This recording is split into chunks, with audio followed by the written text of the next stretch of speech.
It's one of the most earthquake-prone places on Earth, but even if you know they're coming, they're a powerful force.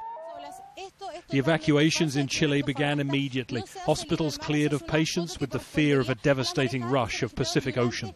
People told to head for high ground. In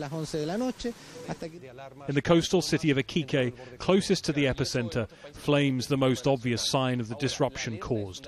Warnings and watches initially spread along thousands of miles of the South and Central American coastline. It's a subduction zone where, one tectonic plate slides beneath another, and that's where tsunamis do get caused. It causes very large earthquakes, and those typically generate tsunamis. Chile is a particular place where, historically there have been large tsunamis generated in the past. As I said, this particular part of the subduction zone appears to have not experienced a tsunami for over 100 years, so that is somewhat unusual. The shaking was felt even in Bolivia, leaving a sense of shock. And in Peru, people and their pets headed for safety, the fear always of aftershocks. In Chile, dozens of small quakes over the last few weeks had already put people on edge and focused minds on emergency plans. The roads out of town were packed.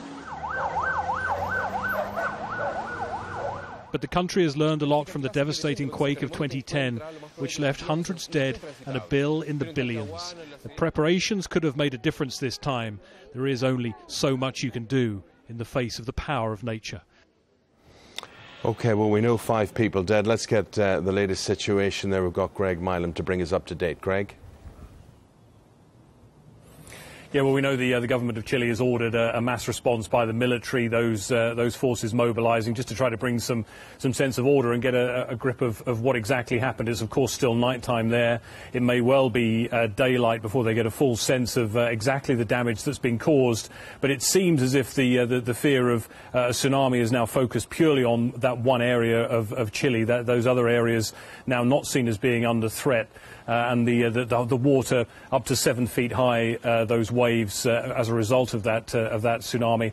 We know from certainly people we've heard from in the Iquique area who are returning to their homes, there is a sense that this is a place that is more prepared maybe than anywhere in the world for this kind of event. People who had warning of an earthquake a couple of weeks ago, that they all evacuated, but there was no tsunami then, but they've been packed, they had their supplies ready to get out as soon as those sirens were heard, and they did that, and it may well be those preparations have saved a lot of lives, and the fact that this is a place that is well designed and has plans in place to deal with just this kind of eventuality.